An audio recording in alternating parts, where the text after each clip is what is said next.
all, welcome to Web of Stories. My name is Melinda. I have my Waterloo. I am here and I'm going to do my, what month is it? August. August recap. Now I'm going to kind of go through this a little bit quickly because I was just filming it and I ran out of a space on my phone and I film on my phone. So I'm going to try and be a little brief about it. A couple things. One is, this is all of August. So there are 4 books on here, which I will get to, that I have not covered in a weekly wrap up. I'm going to talk a little bit more about them here because when I do my next weekly wrap up, I'm going to do it from September 1st on. So no point doing them twice, so I'll just do them here. Secondly, and I will get to this when I get to it, but I am changing my format here a little bit for reasons, but we'll get to it. Okay. Let's start up here. I had to scroll back up on my form because I was almost done when I ran out of space. August, I read 23 books. And man, it feels like I read 23 books. I really felt that I was stretched too thin this month, so I need to be careful about that. But 23 is the most that I've read in a month. I did have 2 DNFs. The first one is Shylock is My Name by Howard Jacobson, but this was a soft DNF. I had started it on audio and I realized that audio is not the way, it's not going to work for me. I need to read it with my eyes. So I will read it in the future. I just am not going to listen to it.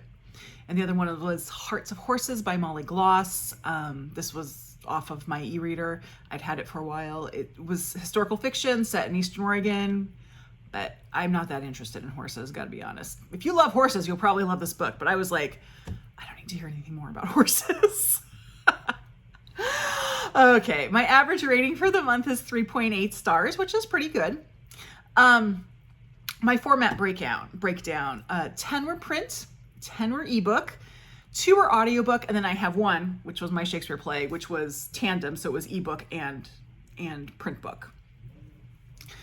My genre breakdown. Sorry, I'm rushing through this because I don't want to run out of space again. I'm sorry, but I also want to have time to talk about the books. So, genre. Now, I do not consider classics to be a genre, but I do note when I read what I consider to be a classic, which is a book at least 50 years old that's still in print. And I had 3 of those this month. And the rest of the actual genre breakdown is I had 4 mysteries, 2 each of contemporary fiction, thrillers, and general nonfiction. Oh, and also history and poetry, so 2 of each of those. And then 1 each of fantasy, magical realism, and I do draw a distinction between those 2.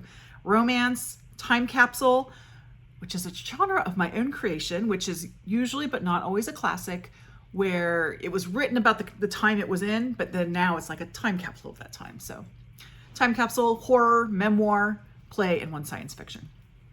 Here is where I change things. I've been kind of wrestling with like rating and grading books. I'm still doing it for myself, but the purpose that it provides me is not the purpose that I want to provide to you. So I'm not going to like give ratings for books in these anymore or in my weekly wrap-ups. I've instead, well, with 1 exception, if I give something 5 stars, I'll let you know because 5 stars means all-time favorite. Instead, I have 4 categories that books are going to fall into. 1 is up in the air, which means I am still wrestling with it. I don't know what to think about it. Not sure. Those kind of books. 1 is not recommended. Pretty clear what that is. The next is recommended. So that's like, I would recommend it to either some people or I would recommend it with caveats. That sort of thing. There's, it's maybe not a universal recommendation or it's not a perfect recommendation, but I'd still recommend it. And then highly recommended, which means it's a more universal recommendation. Pretty much anyone it would be good for anybody almost, that sort of thing. And then 5 stars. So at this point, again, there are 4 books that I will talk about here, and I will talk a little more in length about those particular books that I have not covered in a weekly wrap-up because I finished them between my last weekly wrap-up and the end of the month. Also, one of the books I read this month was for the BookTube prize, so we are just going to take that out of consideration, and I'm going to talk about the other 22 books. So, we're going to start with those that I've been wrestling with. Sorry, my lip is itchy. First my nose is itchy, and then my lip is itchy. I don't know. The first one is As I Lay Dying by William Faulkner. I read this with Faulkner in August, and Faulkner is hard. But I'm very glad I read it with them. I wasn't super active in the conversation, but I paid attention to it. And that really helped me with this book. At this point, I'd say the chances are good I would do Faulkner in August again next year. But it's still going to be a challenge. I do feel like I need to read this book again at some point in the not so distant future. I think I needed one time to just kind of like get through it, and then I need another time to really digest it. So that's kind of why that's there. The second one is Mrs. March by Virginia Feito. This is a psychological thriller, and I don't know, I'm just torn on it. I think that the psychological part was good. The thriller, it was a little predictable at the end, but it had thriller pacing and all that. I didn't like most of the characters, and I think that was intentional, but it also kept me a little bit out of the book on this one. So I don't know. I don't know on this one. I couldn't really feel like I could give it a rating. And then my final one is this book, which is Heartberries by Terese Mailhot. I read this with Sarah at Roadworthy. We're still discussing it. I am struggling with my thoughts on this one. I did say when I first spoke about this in a weekly wrap up, it would be good for Mental Health May. And I do stand by that because it felt like I was in the therapy office with her. Yeah, but Sarah and I are still talking about it. And I think we're still just trying to figure out our feelings on it. And the good news is I have no books that fall into the not recommended group this time. So yay. So I'm going to go into recommended. So again, these are books that I either would not recommend to everybody or I recommend with some caveats, something like that. The first one is Evil Under the Sun by Agatha Christie.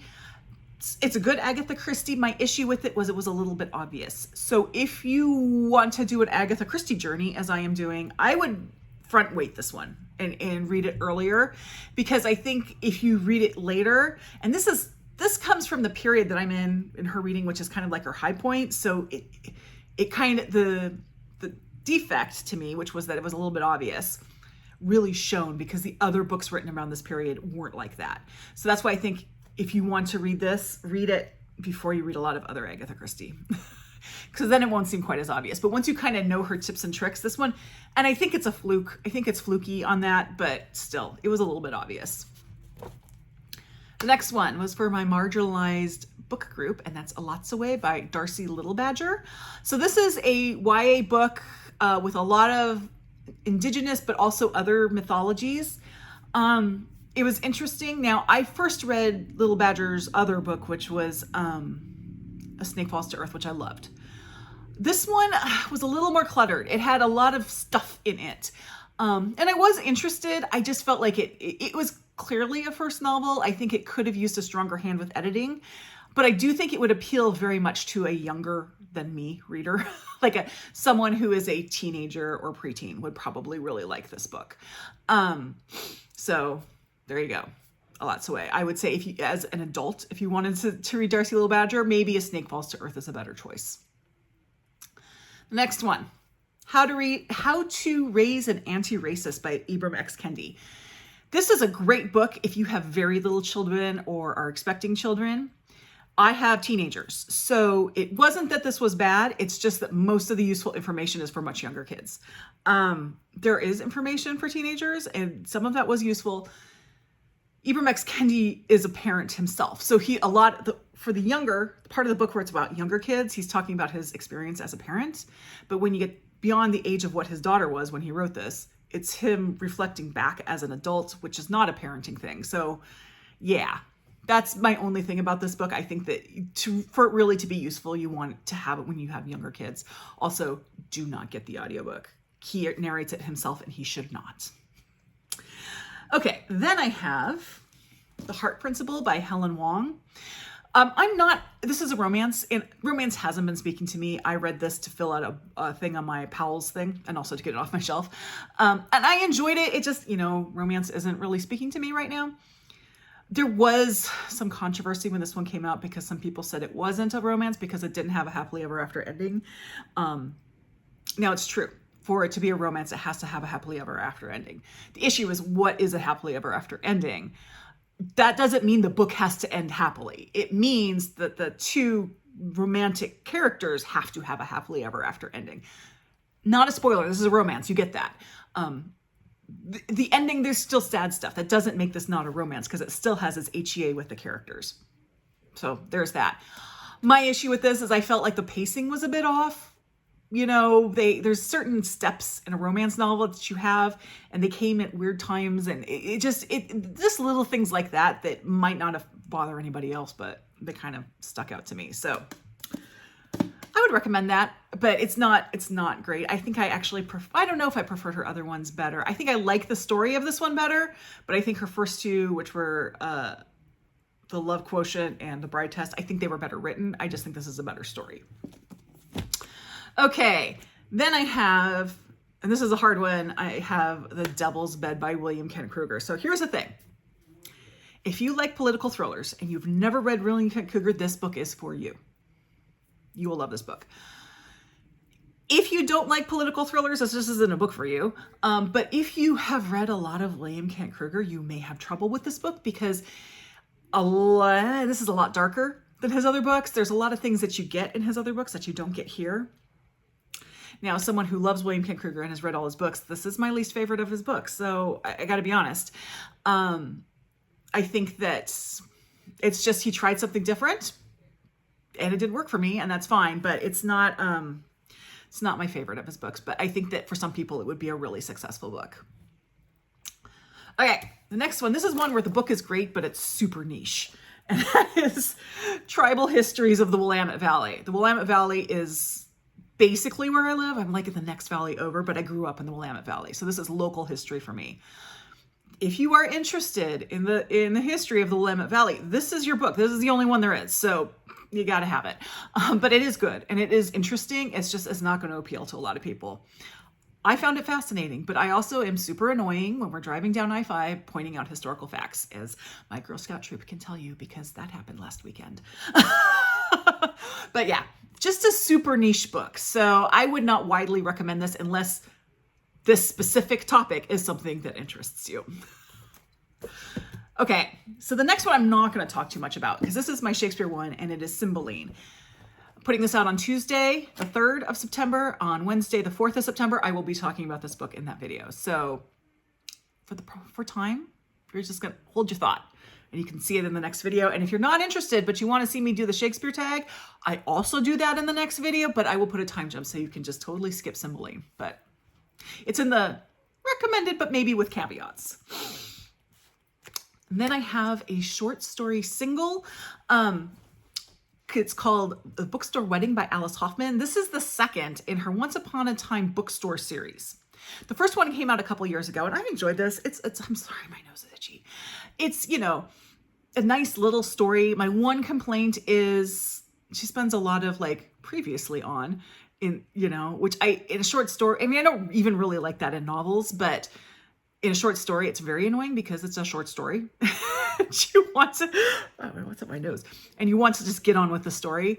But other than that, it's a delightful little story. And if you like Alice Hoffman, sure, give it a try. So the next two are ones that I have not talked about yet. So I will talk a little bit more about them. The first one is another short story single called The Evidence of the Affair by Taylor Jenkins Reid. So I've had this for a long time on my Kindle, but Friday, I think, I went to get my COVID booster and I know that there's wait time with that. So I wanted something to read while I was waiting and I didn't want to bring a book. So I looked to see what was quick on my Kindle and I pulled this up.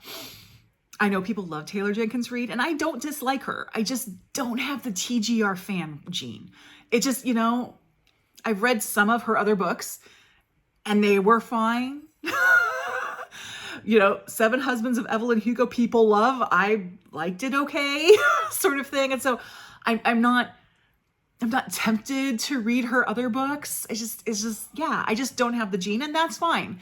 But I think reading this, I figured out why I didn't. So this is an epistolary short story. So it's letters between two people, a man and a woman. And the woman is the first one who writes. She starts it because she has found out that her husband is having an affair with his wife. And so they have conversations back and forth. And it's interesting. It is really interesting to see how that develops. That's great. My issue is, at one point, very early on in the book, there was a sentence that stood out to me, and I highlighted it, and I made a note, and I said, money line. This is a money line. And then on the next page, there was another money line, and another money line, and another money line. And I realized my issue with Taylor Jenkins Reid, for me personally, is that she's overwritten. Like, she's just too overwritten for me. I think if you're going to have a book that rings money line, that's one per book, or one per story at least. And she's just overwritten. That's how I feel for me. And it might not be an issue with anybody else, but that's me and TJR. There you go. If you like Taylor Jenkins Reid, you will love this story. If you've never read Taylor Jenkins Reid, this is a great introduction to her. So there you go. And then the next one is, so this one is, bear with me on it.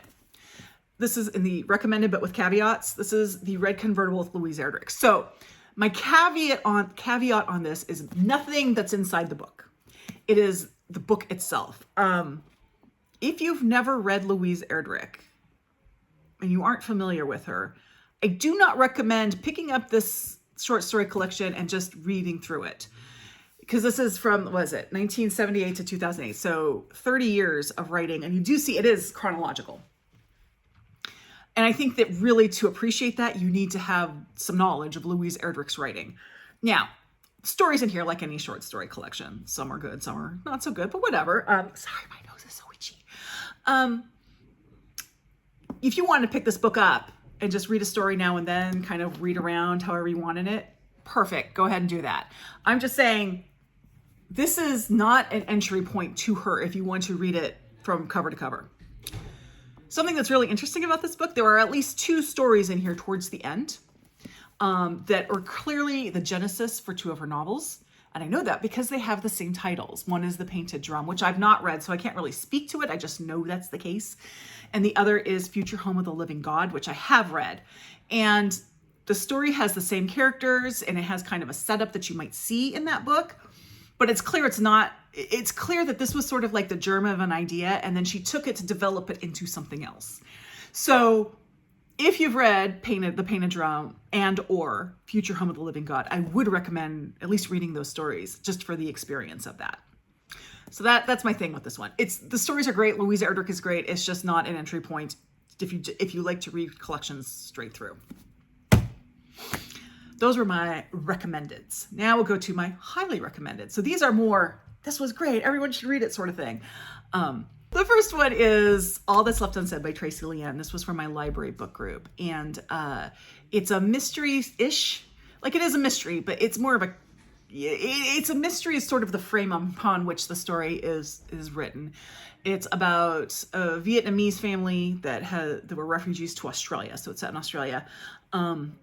And the main character, who is the young woman in the family, the daughter, her younger brother has died, so she has moved back, for the funeral. Not moved back, she's come back for the funeral, and then she wants to find out what happens to her brother, and you meet different people in his life and in the community, that sort of thing. It's really about like the refugee experience and the idea of the model minority, which I just thought was an American thing, so I learned that it's also in Australia.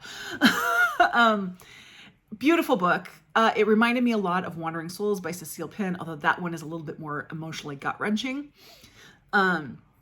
But there are some similarities. I really enjoyed it, but I think I might have enjoyed it more than anybody else in my book club. Just putting that out there. The next is my first of 2 poetry collections. And this is Poems New and Collected by Wisława Szymborska.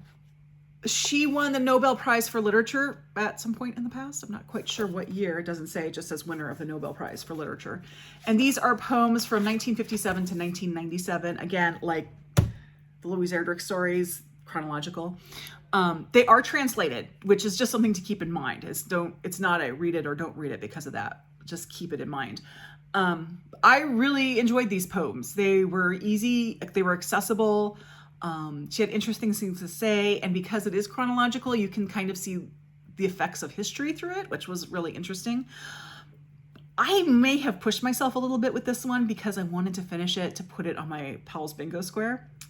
And I think it would have been better had I just like read a poem, put it down, and not pushed myself with it. But that's a me problem. But I would say, yeah, this is a good poetry book for anybody.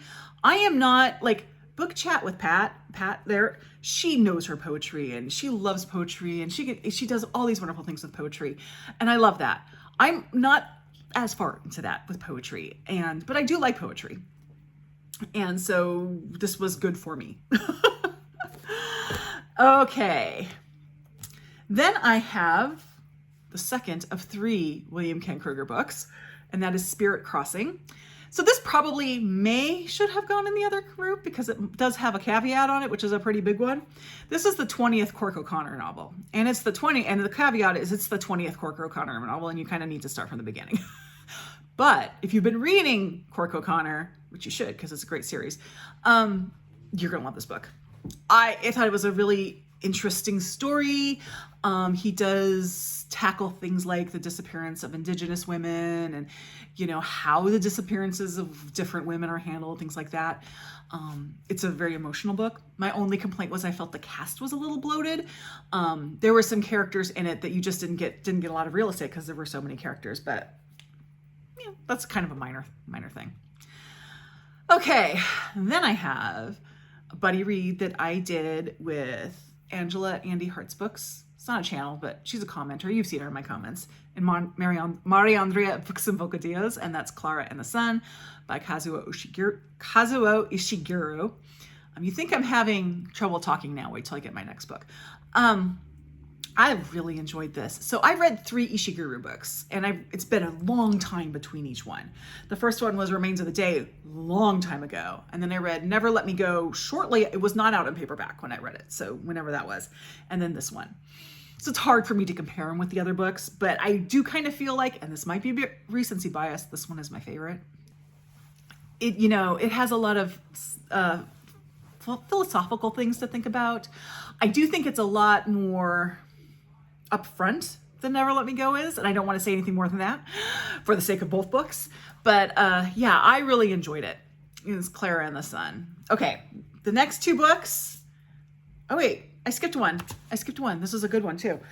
Youth Group by Browan McCurdy and Jordan Morris. This is a YA graphic horror novel about a 17, 18-year-old girl who's kind of forced to go to an evangelical youth group.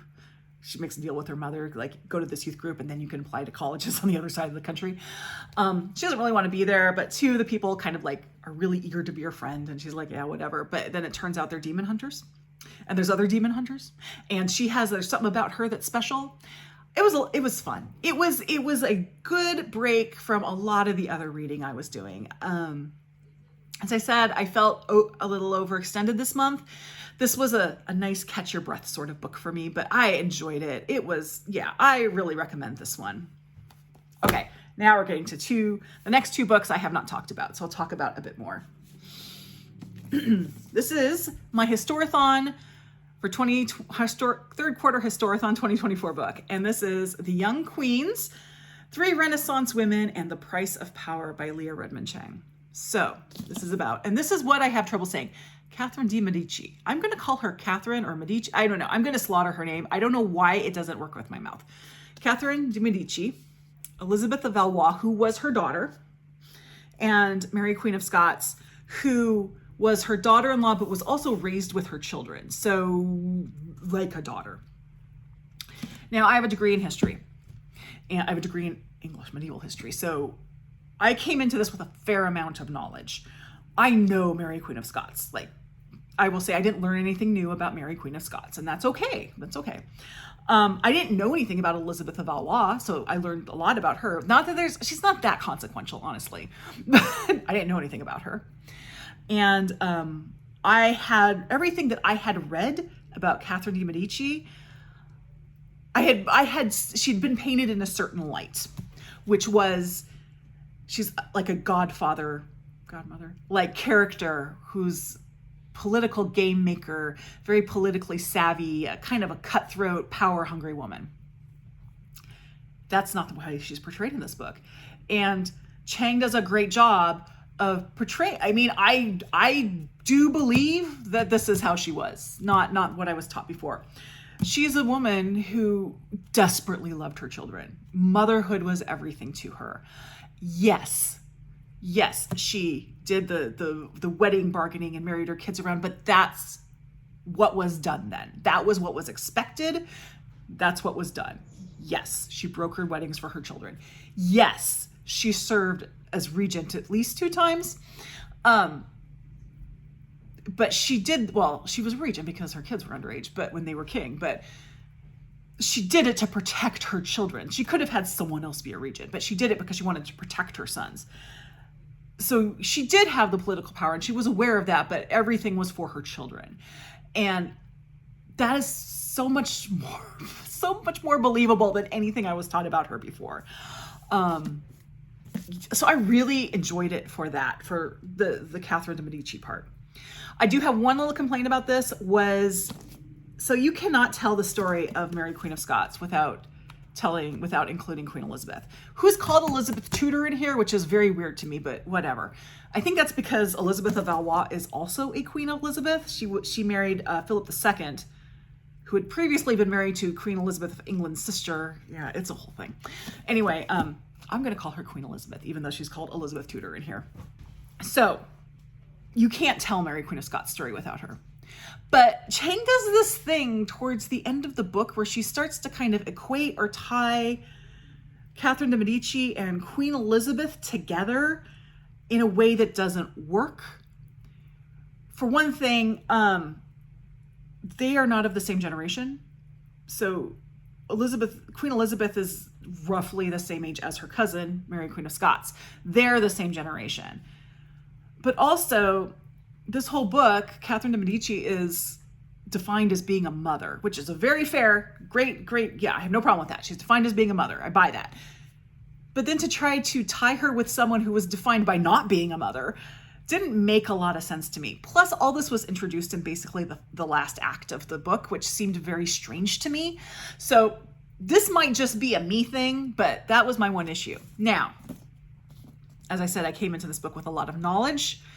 If you don't have that knowledge, don't worry, you'll be fine. This book is very accessible, very well written. You will enjoy it. If you are like, oh boy, I don't know if I want to read history, don't worry about it. This is an easy book to read. It's a fun book to read. You will learn a lot. It's good. It's a good narrative history book. Yeah, so The Young Queens by Lee Erdrich Chang. Okay. And the last book in my highly recommended category is my other poetry, which is Cotton Candy, Poems Dipped Out of the Air by Ted Kooser. So I did not know who Ted Kooser was until I read Spirit Crossing by William Kent Krueger, where he references Ted Kooser. I was like, is that a real poet? So I looked him up, and indeed he is. And he was even the poet laureate for a little bit. I didn't know who he was. So I just pulled one of his collections off Libby, and I just really enjoyed it. It's... he talks a lot about the world and what he sees. So he's very much like, and there's a lot of nature in his poems. So he's very much like Mary Oliver like that. But also his poems are very descriptive. I think they are more evocatively descriptive than William Carlos Williams, but it did put me a little bit in mind of him. So yeah, I'm definitely going to be, in fact, if you watch my video on Thursday, you will see that I went ahead and bought another book of his. So I will be reading more Ted Kooser. So now we're on to 5 stars. And I have 2 5-star books this month. And the first one, I'm going to move this way. No, I'm going to do them this way. The first is my 3rd William Kent Krueger book, and that is Ordinary Grace. This is a reread for me. It was a 5-star the first time I read it. It's a 5-star the second time. Love it. It is a historical literary mystery. It won the Edgar Award, and it was the first, what I consider to be the first of his standalones. Beautifully written. Yes, I think this is a book that anyone would love. Just love it. The second one is one that I totally expected that I would like, but I didn't think that I would love. And that is The Plover by Brian Doyle. So if you watch this channel, you know my very favorite book is Mink River by Brian Doyle. This is a follow-up to Mink River. So I'm going to be very vague, as I do when I do my wrap-up, very vague about what's in this book because I don't want to spoil anything in Mink River. This is a maritime adventure novel, which does not appeal to me. Like, if someone said maritime adventure novel, I would pass. The only reason I picked this up is because it's a follow-up to Mink River. So I expected to like it because it's Brian Doyle, but I ended up loving this book. It's about found family, and it's got Brian Doyle's beautiful writing, and this is my magical realism book. Because I don't even know if it's magical realism. I probably would, it's just more of his worldview, but it falls into the magical realism category. It also has a bird on the cover, like Mink River. You do not need to have read Mink River to read this. Remember when I was talking about the bookstore wedding and I was complaining that there was previously on stuff? He doesn't do that. I mean, it's not like he drops you into it with nothing, but what you need to know from Mink River is so seamlessly written in here that you don't need to read Mink River to read this. But if you read Mink River, you're going to want to read this because you're going to want the storyline that this continues is left in a very ambiguous state in Mink River. So you will want to read this. But I loved it. Brian Doyle, this is 2 for 2 5-star books for me, for Brian Doyle. And I have more of his books on my shelf. So you'll be seeing him again. So those are the books I read, the 22 of the 23. So I usually at this point go into any read-alongs and events. Now I technically was doing Read Historical Fiction 2024 all summer, but I didn't read any historical fiction. Well, I guess Ordinary Grace would have fallen into that. That was historical fiction. Technically Youth Group was set in the 90s. Yeah, that's probably it. There you go. I didn't even put that on my thing. But the other one was Big Book Summer. And the only book I read that falls in Big Book Summer is The Young Queens. This is 400. The Red Convertible I started reading before summer started. So I'm not counting it for Big Book Summer. This is, I have to get to the text. I'm kind of a stickler. Like I don't count indexes and afterwards and things like that. This is 416 pages. So this counted for Big Book Summer. It was my last Big Book Summer book, probably because I'm not going to read a 400-page book between now and tomorrow. I'm recording this on Sunday. So my yearly stats. My goal was to read 165 books this year. I just want a number that's kind of where I should be. That's just to keep me on track. And I'm currently at 131, which means I'm 21 books ahead of schedule. So apparently that 165 was a tad low, but I also don't want to have another month like this where I feel overextended. So we'll see. Now, my owned TBR count, because my goal was to have one less on December 31st, my owned TBR that I had on January 1st is 840, 840. That's down 5 from last month. So that is great. It's still up 11 for the year, but if I'm down 5 for the next 5, I can easily get below that now. I'm feeling much better about that. So print, I'm at 279, which is up 2 from last year, but it's still, I'm still down. 2 is not bad. I've had times where I'm up 20. So those are book haul months. So ebooks are really where it is. I'm at 491 between my Kobo and my Kindle, which is down 7 from last month, but it's down 35 for the year. On my Kindle, I'm on 127, which is down 1, but it's down 29 for the year. I did a Kindle clean out. And on my Kobo, this was pretty amazing. I'm down 6 this month. All kind of year up until this month, my Kobo, I might be down 1. That's it. I'm down 6 this month, which is down 6 for the year. So that's fantastic. So it was I guess it was a good reading month. I wish it wasn't quite so hectic, and that's my own fault. I just bit off too much. There you go. That's my August. Thank you very much. Like, subscribe. I wanted this to be less than half an hour, and it is not. So I need to cut this short. Like, subscribe, join my Discord, and I'll see you in the next video. Bye-bye.